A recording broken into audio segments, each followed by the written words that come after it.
Hello everyone, welcome to our latest update program. In today's video, let us talk about the Kafala system, which used to govern the lives of our migrant workers in Saudi Arabia. So let's see what has happened here. Saudi Arabia has ended its 50-year-long Kafala system. And this system was basically used to govern the lives of all the migrant workers in Saudi Arabia. And this abolition is in line with the Vision 2030 initiative of Saudi Arabia, where it wishes to modernize the kingdom by reforming its labor laws and human rights so that it can attract more and more global talent to the kingdom. So that is why this kafala system has been abolished. Now let's understand what was the kafala system and what was the need to end it. So kafala is an Arabic word which means sponsorship. And here we used to have a kafil. Kafil was your sponsor. Now, in order to understand the kafala system, think of yourself as a migrant worker who wishes to work in Saudi Arabia. Now, in order to work in Saudi Arabia, you would require a sponsor. If you are a domestic worker, let's say a servant, a maid, a driver, or a cook, that sponsor could be an individual employer. So, your kafil will be an individual employer. And B, if you wish to join an organization, an institution, or a company, then that company or that institution is going to be your kafil. So these kafils were sponsors, and these sponsors could be an individual employer or a company or an institution, depending upon the type of worker you are. And these people, they used to have huge concentration of power in their hands because they used to take care of your visas and residency. So these were the people, the sponsors were the people basically who would apply for your work visa. They will control your residency. They will decide for how long will you stay in Saudi Arabia. They have the power to cancel your visas also. So that is the amount of control they used to have. These kafils used to have in terms of visa and residency. Then they had huge control on job mobility also. Let's say you want to switch your job. You want to move to a different organization because you're not happy with the conditions of work. Maybe you're not getting your wages on time, or there are absolutely non-payment of wages, or you have not received an increment for a very long period of time. You wish to move to a different company. But you cannot do that until you have received an approval or a no objection certificate from your current kafil, from your current employer. So that current employer basically holds that discretion whether or not to give you that approval. So they are deciding if you will switch the job or not. So it's kind of a jail. It's a very captive environment. And even if you get that approval, it's basically a transfer of sponsorship from one kafil to a new kafil. So the jail will still remain. The captive conditions will still remain. Just the jailer will change. So you cannot basically switch jobs even at your own will. You will require the approval, the consent of your current kafil. And this is their discretionary power. So job mobility was also in the hands of these people, and exit visas were also in the hands of your kafils. Let's say you are not happy with your working conditions, you wish to come back home, but in order to do that also you will require an approval, an exit visa from these kafils. These people will decide if you will leave Saudi Arabia or not. So they're taking care, so they're in charge of your job mobility also, they're in charge of your exit visas also, they're taking care of your residency and work visa also. And let's say if you want to be rebellious and you decide that you will switch your job without receiving the consent of your current kafil, then you would be charged with absconding. And this can also lead to what? To your deportation. So the conditions for work were very hostile. They were very captive.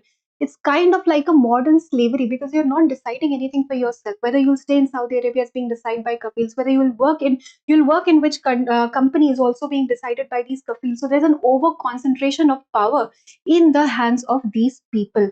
That is why this need was felt, like from a lot of NGOs, from the International Labour Organization, other labor reform organizations, that this is a grave violation of human rights of these workers, of the people, the migrant workers who are staying in Saudi Arabia. So this system should be completely abolished.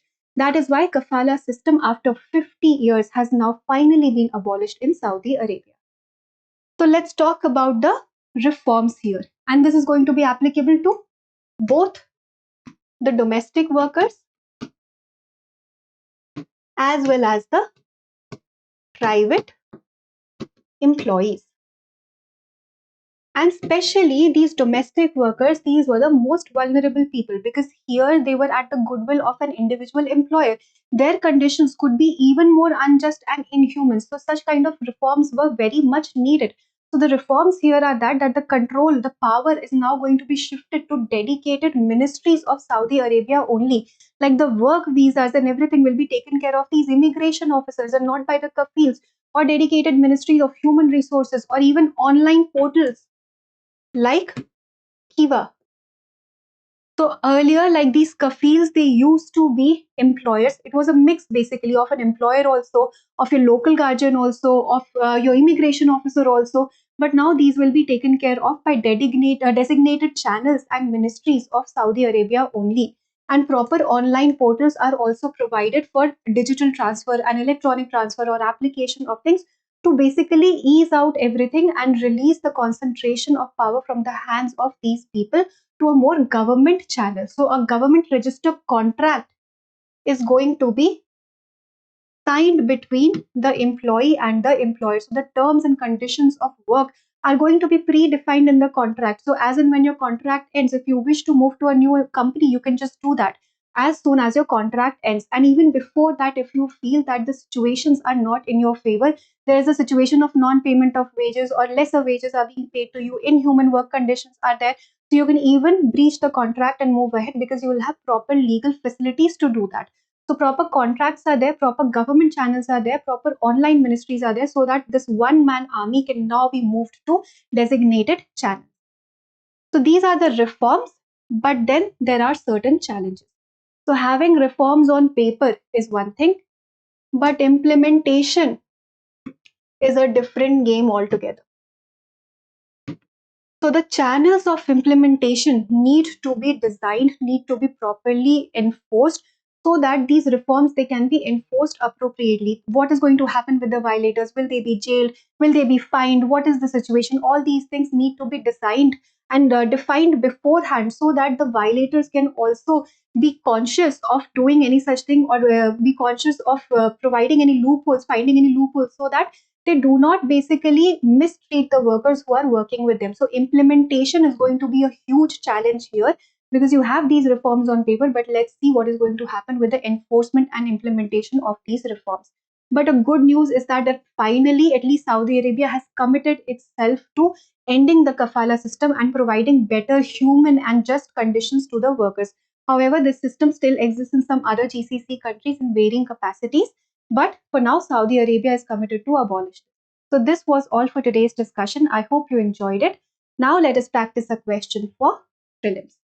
Which of the following statements about the recent labor reforms in Saudi Arabia is or are correct?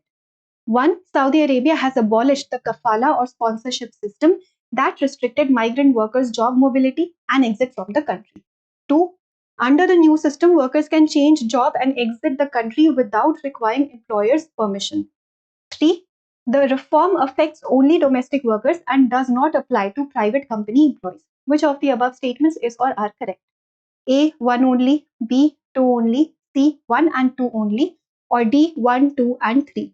Please attempt this question and provide your answers in the comment section. We will meet in a new video. Thank you for watching. For more informative content, like, share and subscribe, and do not forget to press the bell icon to get the notifications.